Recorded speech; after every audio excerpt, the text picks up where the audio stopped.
This circuit is the H bridge formed with PNP and NPN transistor combination. The H bridge is the motor control circuit. We will go through the operation on this board. I have used BC557 PNP transistors and BC547 NPN transistors in this H bridge circuit. The circuit is wired such a way that the PNP collector and NPN collector are joined together and the motor is connected in between these collector points. Emitter of the PNP transistor are joined together and connected to 5 volt VCC supply. The emitter of the NPN transistor BC547 is joined together and connected to ground. The base of PNP and NPN transistor of left part is connected via 1K resistors respectively to node A. This is one of the input.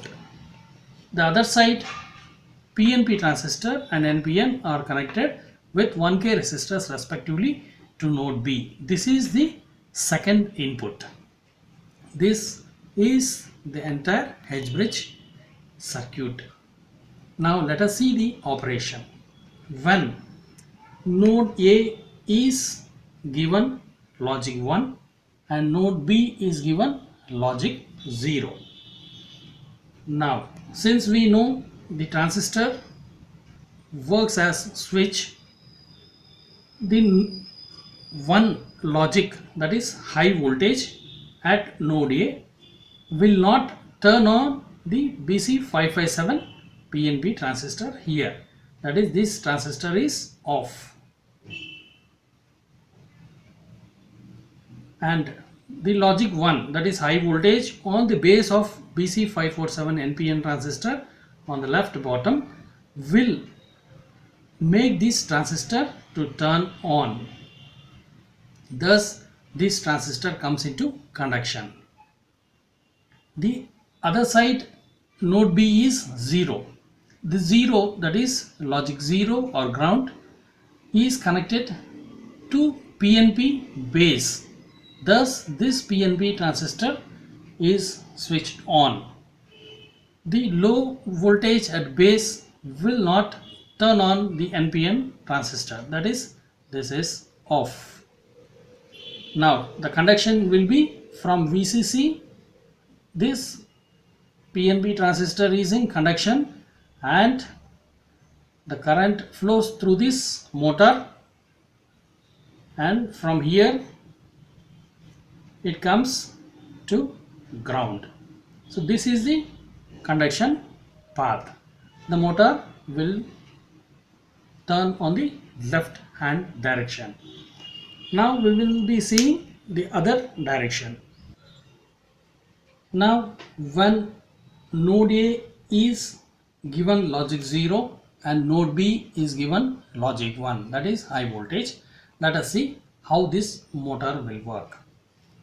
Node A at logic 0, that is the base of this NPN transistor is having a ground potential, that is this transistor will be off. Earlier it was on.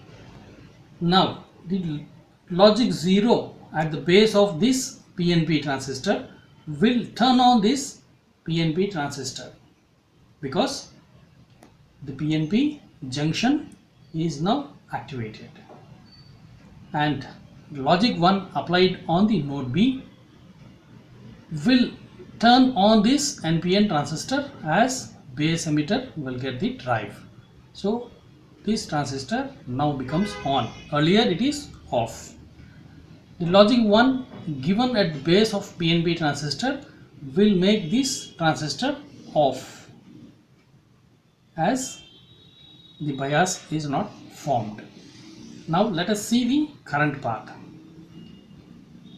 So since this PNP transistor is on, now the current from VCC will flow through this PNP transistor and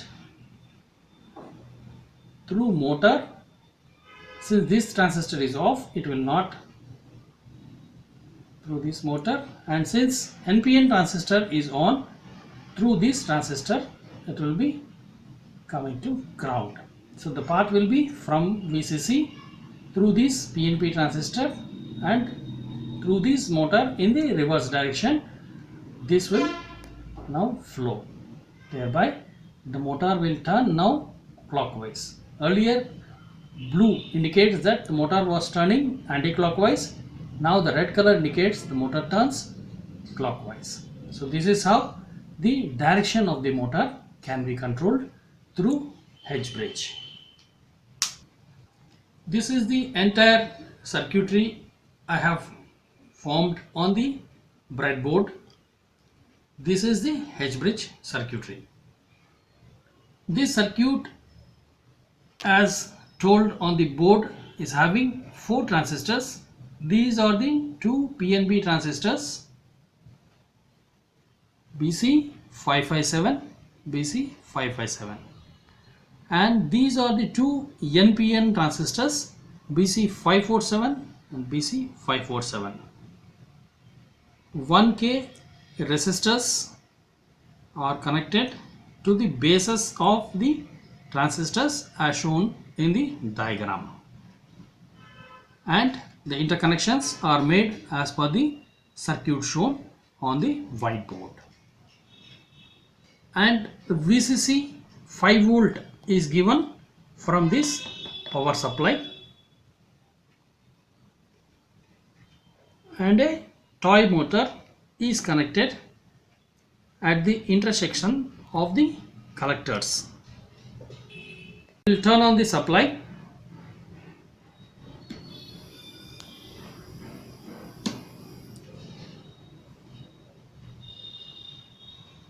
As you notice that the motor is now rotating in clockwise direction.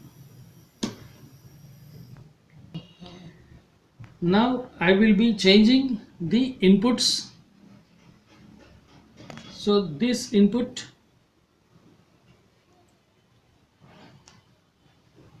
from VCC, I will now give ground potential, and for the other input I will give now VCC.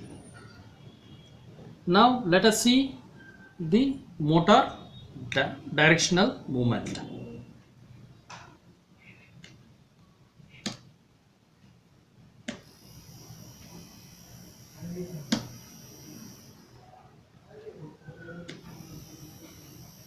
You might have noticed that motor is now moving anti-clockwise.